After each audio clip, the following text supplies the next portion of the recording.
Hey everyone, it's Strange Michael. I hope you're doing well today. I have a movie to talk about today for my Christmas movie reviews. This is one of those movies like The Shining, like Misery. Happens to be a Stephen King adaptation. Not really an adaptation, but kind of. We'll get there.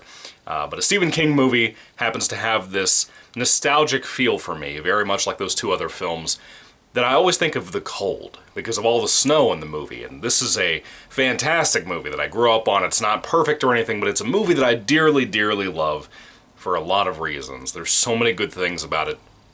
This is actually not just a straight-up movie. This is the 1999 miniseries. It's a 3-night or 3-episode, really one big movie, miniseries from the master of horror, Stephen King, called Storm of the Century. This is a movie that I do want to tell you up front. I will not spoil anything for you. But if you're somebody younger, like some of my friends like Stranger Grayson, who also does horror movie reviews, if you haven't seen this, even if you're not a Stephen King fan, even if you don't like Stephen King stuff, or you've never been exposed to much of his stuff, you should always check this out, guys. Storm of the Century is such a classic. It's so different from a lot of things you've seen. There's a very specific way that it builds its tension. It is such a character-driven movie. And it deserves more praise nowadays than it ever gets. It seems like the people like myself who love this movie really, really love it. And the people who do not like the film can't stand it. It seems like it's a very polarizing movie. But I can't see somebody watching this and not really appreciating some kind of merit to this movie. Storm of the Century, though. What is this awesome little miniseries about? Like I said, it came out in 1999. It is not unlike, it is unlike The Shining, Misery, and pretty much every Stephen King movie you've ever seen. Every once in a while, Stephen King will do a teleplay. Like, he will work on The Stand. He will write The Stand when that came out. One of my favorites, if not my very favorite, Stephen King movie. He wrote the remake slash reimagining slash more faithful adaptation of The Shining for TV also, which I think is a really solid flick. I like the Kubrick movie more, I think, the older I get, but that movie's pretty solid, in my opinion. Storm of the Century is not based on a Stephen King book. He actually, for the first time really ever, just kind of wrote a screenplay, and that was collected here. I assume this came out after the movie, I believe, but Storm of the Century is actually here. This is not a novelization of his teleplay. This is straight up the script. You know, and I bought this in hardcover from a store that I used to go to quite a bit. Personally, I experimented for a little while with trying to get into screenplay writing and script writing and stuff, and I much kind of prefer that over top of where I was working on pulp stories and, regular horror novels and that kind of thing. An idea that I like is that I don't have to bloat out story as a book or a novel or something. Not every story can be a novel, you know? And writing it as a script kind of helps you really savor particular details. I know a lot of people think there are more detail writings in, regular old fiction, but for me, I kind of prefer the script thing because I'm more of a visual person. So visualizing each shot of a camera in my brain really kind of helps me. But anyway, Storm of the Century. Haven't read this, I don't really need to, it's just the script, but I wanted it for my Stephen King collection. There is so much to say about Storm of the Century. What is this film about? Well, let's get into the plot, even though I was going to a moment ago. Essentially, there is a massive Storm of the Century snowstorm coming through, and it is going to be insane on this small little island in, I think, Maine. It's north in America. And we have a town, a very small town of people where everybody kind of relies on each other. And when these big snowstorms come through, they can be pretty devastating. They can do a lot of damage. Everybody kind of congregates into one building in the town to try to, just make sure everybody's safe, take care of each other. And an old woman, right before the storm comes, she lives by herself. She is brutally murdered by a man named Andre Lanoge, I think is how you say his name. I'm not good with names like that. It sounds very European, if you will. Anyway, she's murdered by a man named Andre Lanoge, who's just a guy with a cane, like his probably 30s or 40s, somewhere in there, I think closer to the 40s. And he wears like an Ed, Eddy Double D cap on his head. Whatever that is, a snow cap, I don't know what you call it. Ski cap? I don't know. But there's something more to this guy. And for some reason, he happens to know things that he shouldn't be able to know because no one's ever met him in this entire town. No one knows who he is. He just came out of nowhere. For some reason, he happens to know all of these mean, evil, dark secrets of all of these people in the town.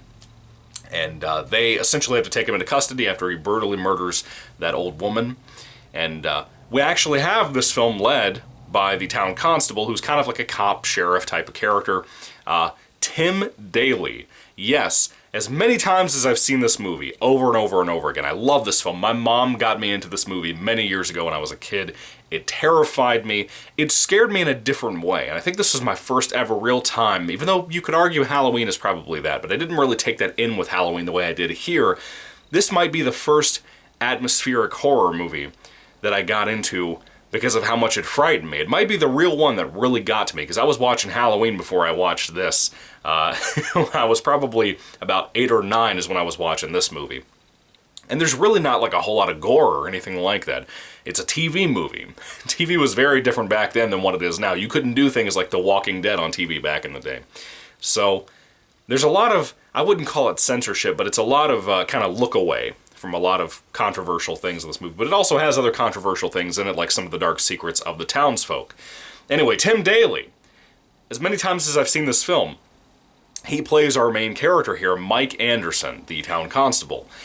And I love Tim Daly. I had never realized this was Tim Daly. I don't know why. It's been quite a few years since I watched this film. But if you don't happen to know who Tim Daly is, and you're about my age, right at the border of 30 or whatever, you probably remember a little old cartoon that's very special. It had a couple of offshoots in character that he particularly plays every once in a while.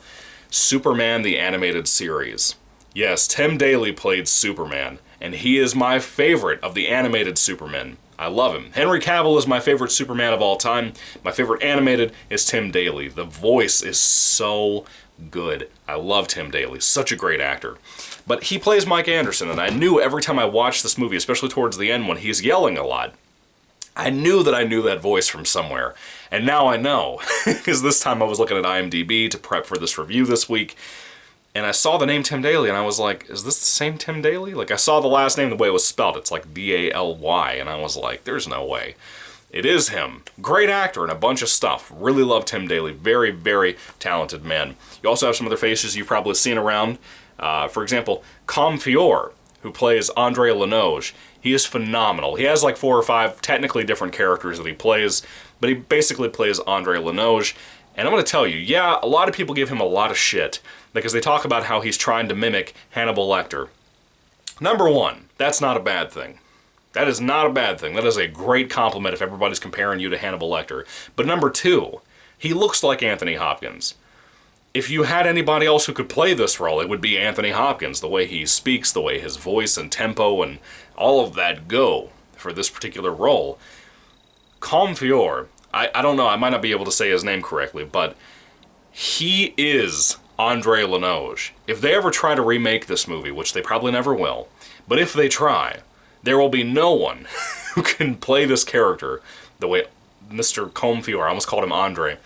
There's no way anybody else could play him the way that Mr. Comfior did.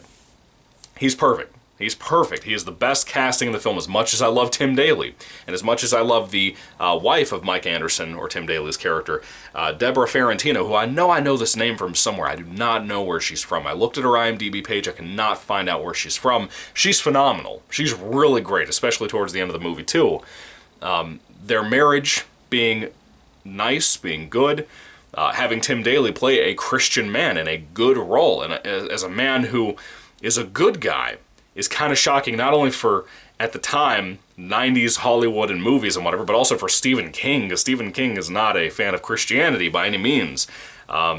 It's kind of shocking to see what I saw in this movie, and a lot of the Bible was brought up in here, and as a Christian myself, it kind of surprised me by how much fun I had watching that, and how it's not, like, misused a lot of the time. It's kind of great because of that, in my opinion. Just different, I guess, is really the word I want to use here. But there are so many great performances in here, and then there are some characters who are just kind of mild side characters that they don't need to have like incredible actors and actresses, but they have good, competent people for every role in this movie, in my opinion. It is dated. It is a flawed movie, but it's pretty solid. Jeffrey DeMunn is also in this. Of course, you know him from Walking Dead as well. Great actor. I love him. Works with Frank Darabont quite a bit. Now, I really don't want to tell you too much about the character stuff, but I do say, like I said earlier, that it is a very character-driven movie. So with that being said, the dialogue has to be pretty on par. The movie is about 4 hours long. Being technically a mini-series, it is about 4 hours long, so really, like I said, about 3 episodes according to IMDb. And it is kind of slow for the first half. When you're watching the DVD, this copy right here that I have, the first half of the movie is on the one side, and then you flip the disc over and watch the other half. The first half is a little bit slower than I remember it being, but I'm going to tell you this. Like I said, the atmospheric horror is really what builds this movie. That tension is really what it's going for as a character-driven piece.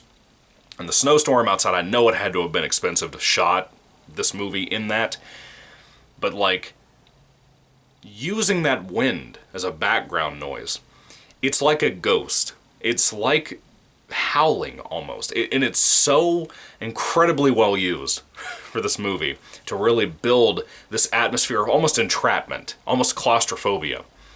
And they can leave the building that they're all in the snowstorm. But I wouldn't advise it, is what I'm trying to tell you. The panic in the beginning of the film when you're waiting for the storm to roll through, that's kind of well built. But like I said, the first half of the movie's pacing is a little slow for me. You do some cool stuff there. There is some cool things involving Combe Feore's character, Andre Lenoge, and kind of the weird things that he's capable of doing. We don't really know all of his capabilities and abilities, but there's something different with him. There's something different with that guy. The writing is pretty much really solid. I think the story itself, it can have some bloat like any Stephen King story, but there are so many characters in here trying to develop this whole town. You could never make this movie in an 1.5 to 2 hour format. Probably not even in a 3 hour format. You need the full 4 hours to do what they did here. And personally, I think it pays off. Yeah, it's a little slow. The first time you watch it, I don't think it will be. But when you're like me and you've seen this movie so many times, countless times, it feels like it takes a little while to get to the good parts. The other half of the movie, the other 2 hours, are really strong. Really, really strong in my opinion. Really well put together, really powerful, you know? I don't even remember when this came out. I was like 5 when this movie came out. So I'm sure that's why this movie hits my mom so hard. If you've seen this movie, you probably know what I'm referring to with that, because it has a lot to do with family stuff. And it's kind of devastating, right? Like, when you finish this movie, it feels like, I don't even know how to explain it. There's a little bit of a depression that ends every time I watch this movie because of that just beat down the atmosphere brings to the audience, man. It's genius. I love it. Let's talk about some of the cinematography of it. Well, like I said, the snow looks beautiful. I love that. The shots of the town look really good. Some of the camera work is a little bit TV movie-like, kind of like The Stand with Mick Garris type stuff. It's some of that camera work that kind of lingered into this. It's a TV movie, what do you expect? But most of it's pretty decent for what it is. The look of the movie is very cold-natured. It's a very blue movie, it's a very snowy movie when we had the outside world being very blue too. And it really, like I said, it just adds so much to this. I really love that about it. Now, here's the part that we get to. There's not really any practical effects per se. It's kind of in that age when people were like, oh, CGI is the upcoming thing. And this is where the film gets really dated. There is a lot of CGI in this film, and I mean a lot of CGI in this movie that does not age well at all. CGI teeth. There's a cane that Andre Lenoge uses that can be CGI'd quite a bit in the movie, more than I ever thought it would be. At some point I thought they would just drop that. No, they use way too much CGI on that cane. Let's see, what else is there? There's a lot of CGI is what I'm trying to say. There's one in particular about people flying. It's kind of like a dream thing. And it looks genuinely awful. It's just, the more I watch it, every few years when I pick this movie back up, that look of the flight scene looks so horrible that it just gets worse every time. But it's a TV movie, and it's from the 90s. I can't make any other exception for it. If you've seen Lawnmower Man, which is also another Stephen King adaptation, people don't remember that, but it is. If you've seen that, then you probably realize the same thing I'm saying when I say that the CGI was not good in the 80s and 90s a lot of the time. And this is no exception, basically. The music most of the time I think is really good. Not only to add to the atmosphere that's building and the tension that's building, especially in that third act, but there are moments, probably about 25% of the time, that the music is very TV movie. You know, like you can tell they didn't have like an orchestra. They had some guy on a keyboard in his basement or some kind of small studio type of thing. That's what some of the music sounds like, but a lot of it's really fitting, I think. I think it really kind of complements the rest of the movie, and especially a lot of the moments that are kind of aggressive amongst the townsfolk. It can be really good, I think. With all that being said, though, that is pretty much my thoughts on Storm of the Century from Stephen King. I would argue this might be one of his best movies of all time. For him to be as involved as he was for this, I would say it's like right behind The Stand is my favorite of his TV movie stuff. And I like a lot of his stuff. Desperation's good. I like a lot of the regular movie adaptations that were adapted from his work, like Carrie and The Shining and whatever. I think some are quite overrated, and there are some that I haven't even seen, like I think The Night Flyer is one of them. There's a lot of things I've missed from him, but I've watched most of his stuff. But there's like The Stand and then Storm of the Century for me when it comes to recommendations on my like top 5 or whatever. I don't know what the 3, 4, and 5 spot would be, but Storm of the Century is definitely number 2 for me. This is a great movie I've seen so many times. And again, the performances are really what you want to be here for. Mainly with like Tim Daly and Colm Feore. They are both so good. And again, I want to say this again. It's so nice to see a Christian character not be treated like dirt. It's like with Mother Abigail from The Stand. You know, Stephen King actually showed that character some real kindness and regard. And really some respect, too, which was nice. Because you don't see that very often in Stephen King work, especially nowadays. Anyway, Storm of the Century. Have you seen this awesome little miniseries, movie, whatever you want to call it? Did you love it? Did you hate it? Put all your thoughts and comments down below. I would love to hear what you all have to say about this awesome little flick. This is definitely something you want to watch around this time of the year, or kind of closer to January or February, somewhere where it's still cold. This is very, very much a cold movie. I think I like my order of Stephen King cold movie adaptations I've been talking about for Christmas time this year. I think I would almost rank them like Misery, The Shining, and Storm of the Century. But I'm not really sure. When it comes to comparing those two with this, they're all so different. Like The Shining is very atmospheric. Misery is kind of not. Misery is like a straight up drama and a thriller, sort of. This is a little bit of a community drama and kind of a character-driven narrative, kind of like Misery, but kind of not like The Shining.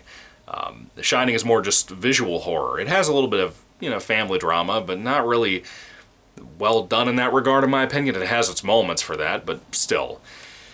I don't know. Storm of the Century is iconic.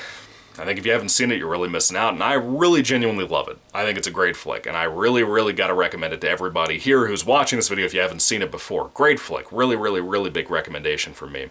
Anyway, if I had to rate Storm of the Century on a 5-star basis, it's not perfect by any means. It has its flaws, but man, the flaws are so outshined by so many other great things, great moments, great writing, so many great, just everything in the flick, especially that atmosphere. That atmosphere has haunted me a lot of my life, and when I go to pick up this movie a lot of the time, I'm not going to lie to you, I always have this hesitation about going to pick this up that makes me kind of take a second think, you know? I kind of have to think, you know, am I really emotionally prepared to sit through this again? Because I've seen it so many times, number 1, but number 2, it's a big investment for 4 hours, but number 3, it's also like, it's the kind of feeling that you have when you leave this movie. You have to prepare yourself mentally for it. It's a lot. It's a lot to take in. It's a lot to think about. The movie really makes you think, too. That's one of Stephen King's best features about this flick. Anyway, the writing is so good, like I said. If I had to rate it on a 5-star basis, I'd give it a 4 out of 5 stars. Absolute classic of Stephen King's work. Such a great flick. Have you seen it? What do you think about it? Put your thoughts and comments down below once again. Thank you for watching, guys. God bless you all. Merry Christmas. I will see you next week with a couple of reviews, and God bless you. Goodbye.